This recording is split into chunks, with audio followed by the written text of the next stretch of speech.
Picture this. It's the absolute final minute of a high-stakes college soccer game. A player named Carlos steps up to the ball. Now, Carlos makes a goal 65% of the time he shoots. He's about to attempt 2 shots in a row. What are the exact odds he nails both of them to win the entire game? Now, you might think, well, just multiply 65% by 65%, right?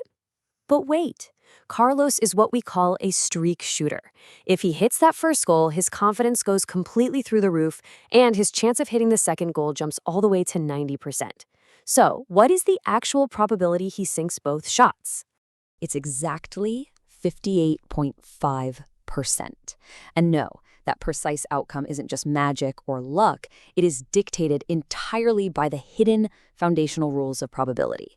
By the end of this explainer, you are going to completely master the multiplication and rule, the addition or rule, and exactly how to apply them to real-life, high-stakes medical problems. So let's dive right in.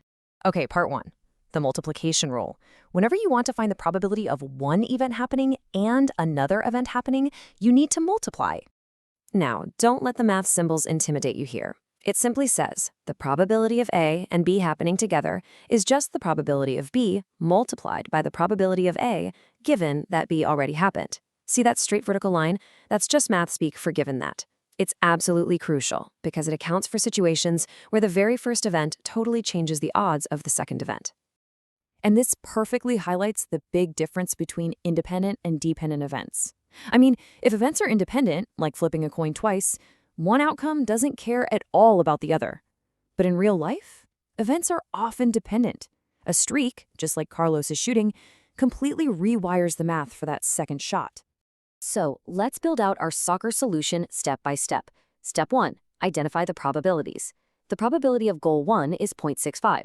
The probability of goal 2 given goal 1 is 0.90. Step 2, since we want goal 1 and goal 2, we grab the multiplication rule. Step 3, we calculate.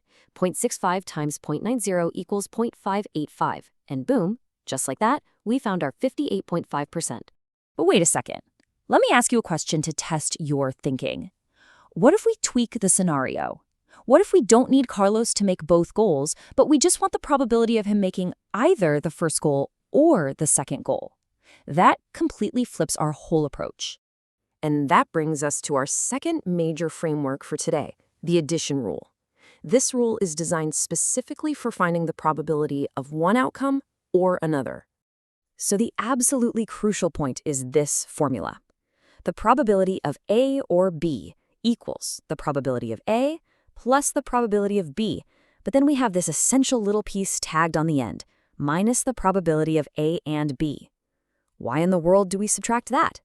Well, because if an event fits into both categories, we just counted it twice. We have to subtract that overlap to keep the math honest.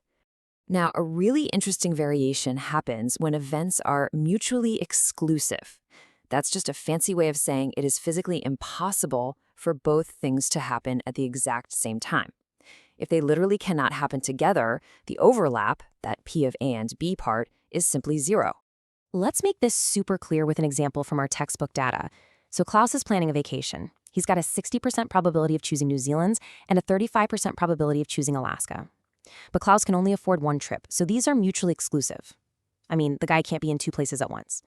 To find the probability of him going to New Zealand or Alaska, we literally just add 0.60 and 0.35. Since there's 0 overlap, we get a 0.95 or a 95% chance he goes on one of those trips. Okay, before we move on to our big high-stakes application, let me test you real quick. What do you think is the absolute most common mistake students make on exams when using the addition rule? Think back to the formula we just looked at. It's forgetting to subtract the overlap. I'm telling you, unless the events are physically impossible to happen together, like Klaus's vacation, that subtraction step is mandatory. Always check for the overlap. All right, let's connect all of this to real life.